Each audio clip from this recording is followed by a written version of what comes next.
When people deem someone no longer useful and cast them aside, destiny takes that outcast and transforms them into a priceless treasure. This is the story of a lame horse, abandoned to death by a cruel master because it had grown weary and lost its strength, left writhing in agony. And it is the story of a merciful man who, despite his own poverty, took that horse to his heart. As the poor man brought that broken-down horse into his home, he did not yet know that he was opening the door to his own destiny and a great secret descending from the heavens. Long ago, on the outskirts of a vast and bustling trade city, where the sun scorched the earth and winds carried hot sands from the deserts, there lived a formidable merchant whose name was spoken with fear.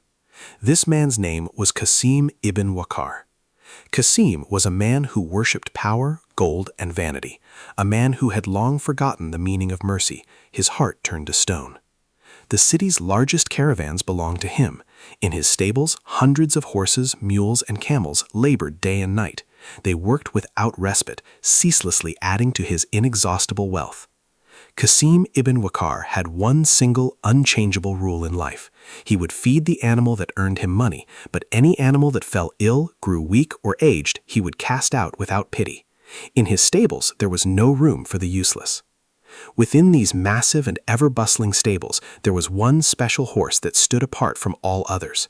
With a pure white coat that shimmered like silver in the sun, a speed that rivaled the wind, and a muscular frame, he was a breathtaking creature. His name was Tufan.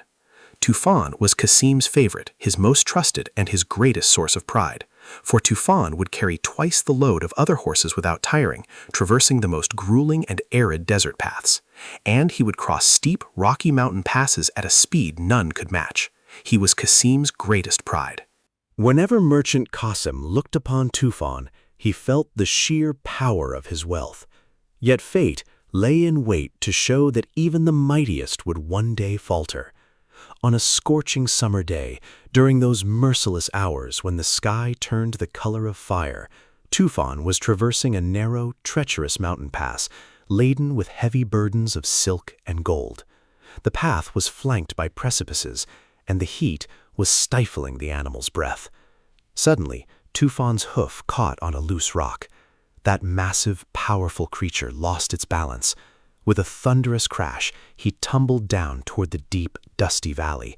He had narrowly escaped death, but his hind leg had been shattered by the impact of that terrible fall. Tufan neighed in agony, struggling to rise from the ground, but to no avail. With great effort, the servants used ropes to drag Tufan into the presence of their master, Qasim ibn Waqar.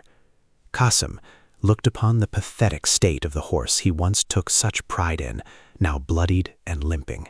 In his eyes, there was not a shred of compassion, nor a trace of gratitude. He merely grimaced with a look of loathsome contempt. "This horse is of no use anymore," said Qasim, his voice echoing across the stone courtyard. "He has become a mere cripple.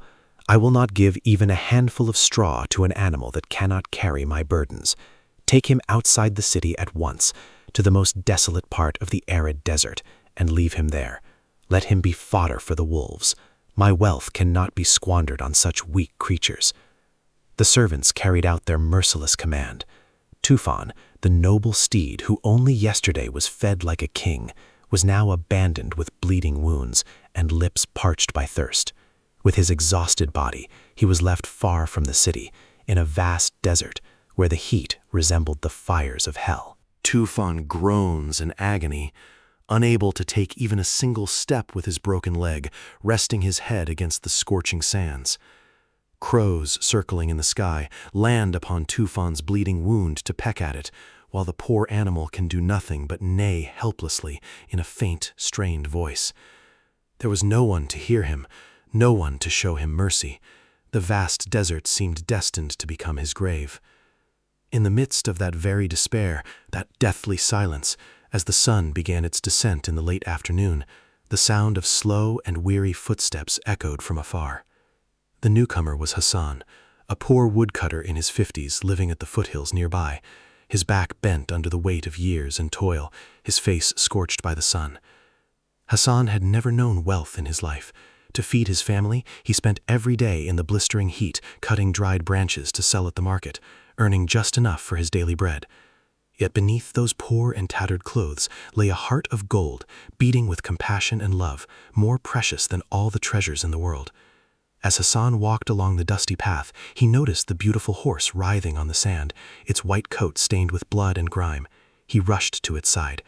When he looked into the horse's large, tearful, and pain-filled eyes, Hasan's heart broke. "Oh, my lord," Hasan said in a trembling voice, "what heartless soul could abandon such a noble, such a beautiful creature to death in this scorching heat, wounded and alone? What a great cruelty this is!" Hasan had with him only a small piece of dry bread and half a jug of lukewarm water, his earnings for the day intended for his children. Without a second thought, he broke the bread into pieces and fed it with his own hands into the horse's parched and cracked mouth. He slowly poured the remaining water down the horse's throat. As Tufan drank, he gazed with gratitude, a silent thank you at Hasan's cracked, calloused hands. Hasan could not leave him in such a state. He took off the old worn turban from his head and wrapped it tightly around Tufan's bleeding, fly-infested broken leg. "Hold on, my friend," Hasan said softly. "I will not leave you here to these tyrants, to be prey for the wild beasts." Leaning his shoulders against the horse's body, Hasan supported him, helping him slowly rise to his feet. Two wounded souls, one weary from poverty, the other from cruelty, began to traverse that long and arduous path across the scorching sands, limping step by step. Tufan shuddered with pain at every step, but Hasan constantly encouraged him with gentle words, saying, "Nearly there, my friend, hold on. There is a place for you in my humble home." After a long, grueling, and sweat-drenched journey, they arrived at Hasan's small, single-room mud-brick house with its makeshift roof. Hasan's wife, Fatma, was waiting for her husband at the door. Seeing the massive, wounded horse beside Hasan, she covered her face in shock. "Oh, Hasan, what have you done?" Fatma said in despair. "We don't have a single morsel of bread for our own children. Our cupboards are bare. How will we feed this giant animal? He will only starve to death alongside us." Hasan smiled tenderly at his wife's weary and anxious face. "Do not fear, Fatma," he said. "It is God who provides. He is a guest who has sought refuge at our door. We shall share our half-morsel with him, and God will bring abundance to our table. I could not leave him to die in that wilderness." Right beside his house, with his own hands, Hasan built a small shelter out of mud and old planks to shield Tufan from the wind. From that day forward, Hasan reduced his own portions and went to bed hungry. Yet, he never let Tufan go without fresh hay or clean water. With the meager earnings he gathered from the market, he purchased ointments and healing herbs for Tufan's wounds. In time, Fatma too grew fond of this silent, noble creature. Every day, she tended to his wounds and stroked his coat. Months of this selfless love and profound compassion finally began to bear fruit. Tufan was slowly recovering, his frail body regaining its strength, his snow-white coat shimmering in the courtyard of that humble home. His leg had healed, yet he continued to limp slightly, a lingering reminder of that terrible accident. Hasan gave him a new name, Bottle. For he was no longer a mere beast of burden. He had become Hasan's confidant, a member of this small family, a true friend.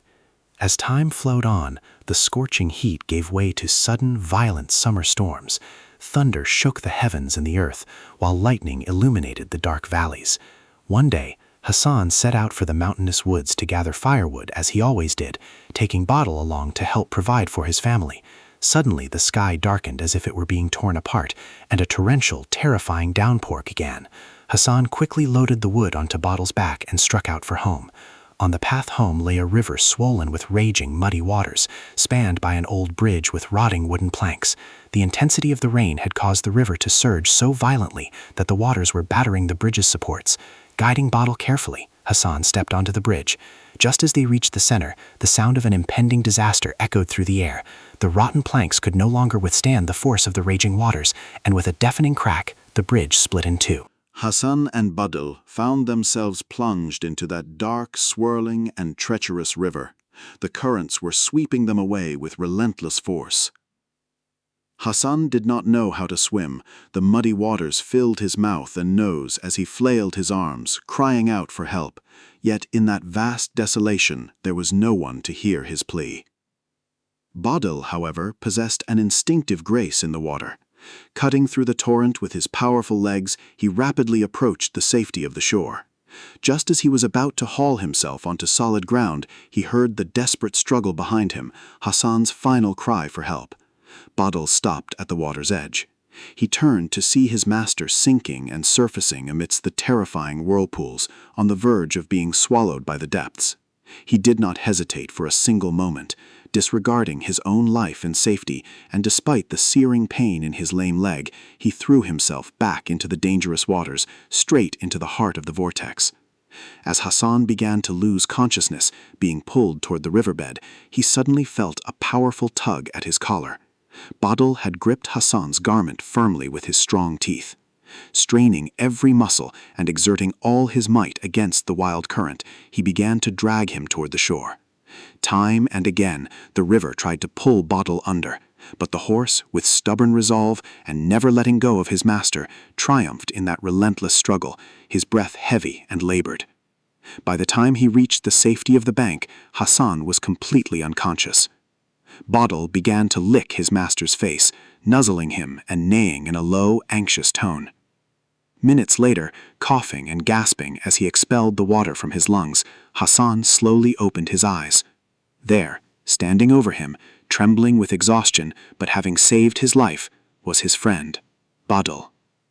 With wet and muddy hands, Hasan threw his arms around the horse's neck and broke into sobs. "Oh, my dear friend," he whispered through his tears, "today you did not just save my life, you showed me the true meaning of the greatest loyalty on earth. To me, you are not just a horse. You are a brother more precious than my own soul." The rain had ceased. The two friends, drenched and weary, made their way toward that impoverished home. But that harrowing river ordeal had severely damaged Badal's lame leg. The extreme strain of that day had injured his muscles. The leg was more swollen than before and had begun to throb with pain. Badal could no longer walk even those short distances, lying where he was in agony. Hasan was devastated by his friend's condition, desperate to find him a cure. But he had not a single penny left in his pocket to buy medicine, nor a single possession to sell. As a final resort, hoping to find perhaps a merciful physician or a benevolent merchant, he decided to go down to the city, to the great market. When he arrived in the city, he saw a large crowd gathered in the marketplace, people listening to something with excitement.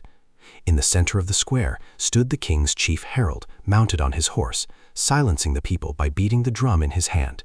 The herald shouted in a loud, resonant voice, "Hear ye, hear ye!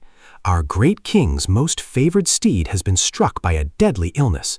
The palace physicians say the horse's cure lies only in that rare blue herb that grows at the foothills of the legendary Mount Kaf. Whoever finds that herb and brings it to the palace, the king shall reward him with the world's greatest treasures and make him a vizier in his palace. However, let it be known that the path is filled with dangers, wild animals, and impassable cliffs." When Hasan heard this proclamation, his heart began to beat rapidly. The terrifying, insurmountable paths of Mount Kaf came to his mind. But at the same time, the dream of that great reward, that immense wealth that could heal Badal, unfolded before his eyes. "If I find that herb, I will hire the best physicians for Badal and make him well," he thought to himself. Yet, as he looked around, he saw those burly, armed knights and the powerful merchants with their Arabian steeds, all preparing for that journey. He looked at himself, a poor woodcutter, in tattered clothes, holding nothing but a small staff. He was a poor woodcutter with a lame horse in his stable that lacked even the strength to walk. He bowed his head, and in a state of helplessness and profound despair, he set off for home. Upon returning, he collapsed to the ground beside Badal. He took the horse's heavy head into his lap. "Forgive me, my friend," he said, sobbing. "The cure lies there, but I have neither the strength nor the horse to bring that medicine to you. I cannot save you." But at that moment, Badal began to do something strange, something inconceivable. The sick horse struck his broken leg violently against the earth, stubbornly digging at a specific spot and pointing with his muzzle. At first, Hasan thought this was a struggle born of pain, but Buttle kept his eyes fixed on Hasan, continuing to dig at the same spot. "Are you trying to tell me something?" Hasan cried, leaping to his feet. He grabbed the old rusted pickaxe from the corner and began to dig into the hardened earth Buttle had indicated. As Hasan struck the ground, the earth opened, delving deeper. After a while, the tip of the pickaxe hit something hard and metallic. Clearing the soil with his hands, he found a heavy iron chest, rusted and blackened by age. With trembling hands, he broke the lock and opened the lid. While he expected to find gold and jewels inside, there was only a single ancient horseshoe, etched with strange, glowing blue mystical symbols and archaic scripts. Even in that dim light, the horseshoe shimmered as if the very sky were bursting from within it. Just beneath the horseshoe lay an ancient map drawn upon leather parchment, depicting hidden mountain passes, precipices, and the alignment of the stars. Beneath the map, an inscription in an archaic tongue read, "He who shoes his horse with this blue horseshoe shall run swifter than the wind, cross mountains in a single stride, and know no fear." Though Hasan could not fully decipher the script, he felt in every fiber of his being that this shoe was no ordinary piece of iron, but the divine key that would alter Bottle's destiny. At that very miraculous moment, the ramshackle wooden door of the house was struck with a deafening roar, bursting open as if shattered. Into the room stepped the stone-hearted merchant, Qasim ibn Vakar, flanked by two hulking sword-bearing guards. Qasim's eyes gleamed with greed and malice. His spies in the city had informed him of everything. He had heard that a poor man named Hasan had found a mysterious chest in the forest to enter the king's race. Qasim fixed his gaze upon his former horse, Tufan, lying on the ground, and the blue horseshoe, shivering in Hasan's hand. He let out a diabolical laugh. "Well, well," Qasim said mockingly, "was it you who nursed that lame, useless horse I discarded, you filthy woodcutter? And now, with that magical toy in your hand, do you intend to steal my horse and claim the king's prize? Seize that shoe from him. Take the horse back to my stable. I shall be the one to amass a fortune through him." The guards lunged at Hasan, pinning him to the floor. Hasan struggled, crying out, "That horse is my friend! You left him for dead!" But his strength was not enough. They wrenched the blue horseshoe from Hasan's grasp and dragged Bottle away, shackling his neck with heavy chains. Hasan was left alone, bleeding on the floor of that impoverished home. The hope within him had vanished, and his world had come crashing down around him. But in that moment, the memory of how Bottle had saved him from that raging river, risking his own life, flashed before his eyes. Hasan clenched his fists. "No," he muttered through gritted teeth, his eyes burning with fire. "I will not leave the friend who pulled me from the brink of death in the hands of that tyrant. That shoe is his by right. To cross those mountains is his destiny." At the stroke of midnight, shrouded in pitch-black darkness, and armed with nothing but a small knife and a length of rope, Hasan crept toward the colossal palace of Qasim ibn Wakar. He scaled the high, jagged stone walls in silence, drenched in sweat, watching for the changing of the guards. He slipped into the stables. The hall was filled with hundreds of prized, massive steeds, yet Hasan's eyes searched for Bottle in that dark, damped cell. With his head bowed, writhing in agony, Bottle lay bound in chains. Hasan approached him softly and whispered, "My friend." The moment the horse caught Hasan's scent, he lifted his head and let out a low, joyful whinny. Hasan quietly stole the keys and the precious blue horseshoe from the belt of the sleeping guard. Without wasting a moment, he unfastened the chains and gently lifted Bottle's wounded hind leg. With trembling hands, he placed the blue horseshoe onto the hoof and secured it with a hammer. The instant the shoe touched the hoof and the final nail was driven home, a blinding, pure blue light flooded the stable. The shoe glowed as if it were a living source of energy, the radiance spreading from Bottle's leg through his veins and into his muscles. The lame, frail, and sickly horse rose to his feet instantly. Not a trace of his wound remained. Fire burned in his eyes. his muscles hardened like steel, and his frame became even more majestic than before. Bottle let out a neigh so powerful and immense that the palace windows rattled, and the guards awoke in terror. "Let us flee, my friend." Hasan shouted as he leapt onto the horse's bare back. Bottle bolted like an arrow toward the massive wooden gates of the stable. Shattering the doors, he burst into the courtyard. Rushing onto the palace balcony, Qasim ibn Waqar flew into a rage at the sight of the horse emitting blue sparks and the poor woodcutter upon its back. "Strike! Seize them! That magic horseshoe is mine!" he roared. Dozens of armored guards, swords drawn, mounted their steeds and gave chase to Hasan. But Bottle was no longer an earthly horse. He ran as if his hooves barely touched the ground, slicing through the wind. With every stride, blue sparks flew from his hooves, crossing mountainous paths and vast plains in mere seconds. The guards behind them vanished into a cloud of dust. By daybreak, Hasan and Bottle had reached the dreaded Black Forest, a place of legend. This forest was notorious for its massive, blood-red trees that blotted out the sky, its bottomless marshes, and its predatory beasts. As they ventured deeper into the woods, the air grew heavy, and eerie sounds began to echo from the surroundings. Suddenly, from between the colossal trees, a giant desert lion emerged, its eyes glowing blood red, and its roar shaking the very earth. The lion bared its claws and lunged at them, intent on tearing its prey apart. Hasan closed his eyes in terror, believing his end had come. But Bottle showed not a hint of fear. Rearing up, he struck the ground with his blue-shoed hoof so violently that a blue shockwave radiated from the earth. Hurled through the air by the impact of that supernatural force, the lion was thrown back for meters and fled into the depths of the forest. Bottle was now not only swift, but an invincible guardian. The dangers did not end there. As they approached the foothills of Mount Kaf, they saw that the path to the summit was severed by a boundless abyss. There was no bridge to cross, no path to follow. They stood at the edge of the abyss. The wind howled, and the depths below breathed death. Just then, the sound of hoofbeats and shouts echoed from behind. Qasim ibn Waqar, taking shortcuts with his most elite men, had caught up to them. Weapons drawn, they had them cornered at the precipice. Qasim let out a triumphant laugh. "The end of the road, rat," Qasim declared, leveling his weapon. "Death lies before you, and I stand behind. Give me that horse and the horseshoe, and I shall spare your life. Otherwise, you will meet your end at the bottom of that abyss." Hasan looked at the armed men, then turned to meet Bottle's trusting, radiant gaze. Bottle gave a slight nod. "I trust you, my friend. Even if we go to our deaths, we go together," Hasan whispered, and he gripped the reins tight.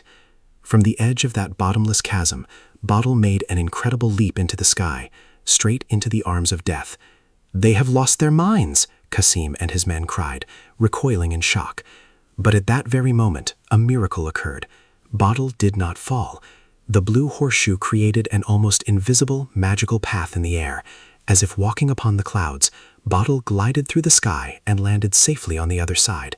Faced with this divine power, Qasim fell to his knees, his pride shattered as he watched the miracle in utter helplessness. Once across, amidst the rugged crags, they found the rare healing herb, shining like the sun and emitting blue light. Hasan carefully plucked the herb.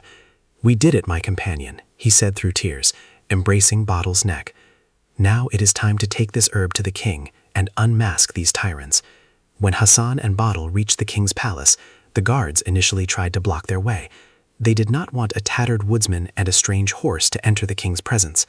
Yet, when Hasan raised that radiant blue herb into the air, the guards immediately receded and ushered him with reverence into the palace's vast throne room. The king, sitting in grief upon his throne, had forsaken food and drink because of his ailing horse. Hasan bowed before the king with great humility, presented the herb to the monarch, and said, "I hope this remedy restores your noble steed to its feet, my great king." The physicians immediately boiled the herb and administered the brew to the sick horse. Within seconds, that dying royal steed took a deep breath, opened its eyes, and rose with a powerful neigh. The healing was complete. The king, with tears of joy, approached Hasan and raised him up by his shoulders. "Who are you, O magnanimous man?" the king asked. "You have achieved what my strongest knights could not. Ask of me what you will. I shall shower you with gold and appoint you the highest administrator of my palace." In that opulent throne room, before all the nobles, Hasan bowed his head. "My great king," he said in a calm and wise voice, "I have no desire for gold, palaces, or titles. My only wish is justice. This horse standing beside me, Badil, the noblest in the world, was abandoned to death in the desert by the merchant Qasim ibn Vakar because it was injured.